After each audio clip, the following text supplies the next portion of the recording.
I wanted to record my piano trio music for a long time, but I never found the opportunity to do so. Mainly because I had a lot of large ensemble projects. This album certainly stretches the boundaries of sound conception and the sonic spectrum of trio music. But at the end of the day, there's one thing that I can say for sure. Everything on this album was played live. If I was playing the piano and playing the ney at the same time, it was live.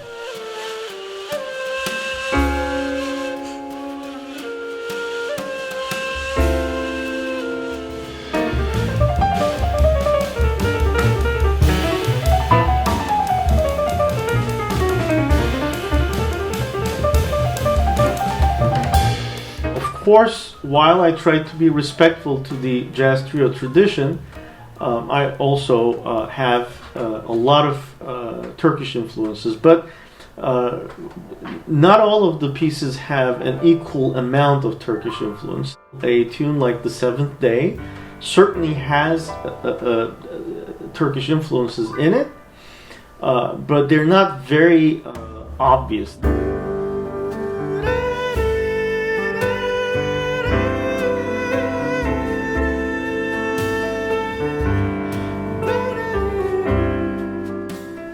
There are other compositions, such as An Elegant Ritual, where I really push the boundaries of jazz.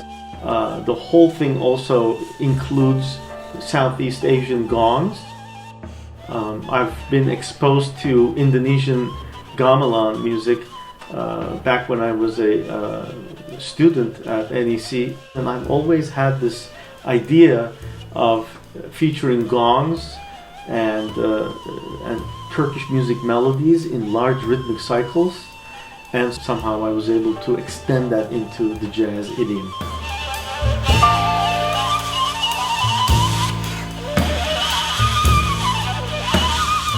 My voice is a very natural extension of my musicianship. It's almost impossible for me to not include it when making music.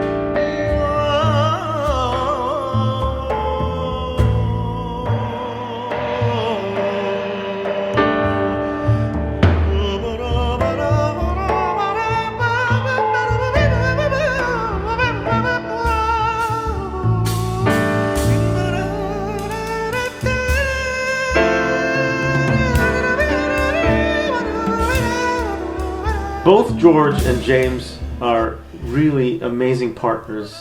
On the one hand, I went to George and we assembled all of the gongs, and he was willing to learn this part I wrote for him where he was going to play a gong cycle while keeping a rhythmic cycle in 28 beats on the drum set at the same time with the gong cycle, and then transition to an upbeat jazz. I mean, on the other hand, with James, I put in front of him music over a minute that is all bowed, and at the top of the basses register with overtones. I mean, it takes a different kind of dedication from a musician to be able to learn play that and embrace it. I'm really truly grateful to the both of them.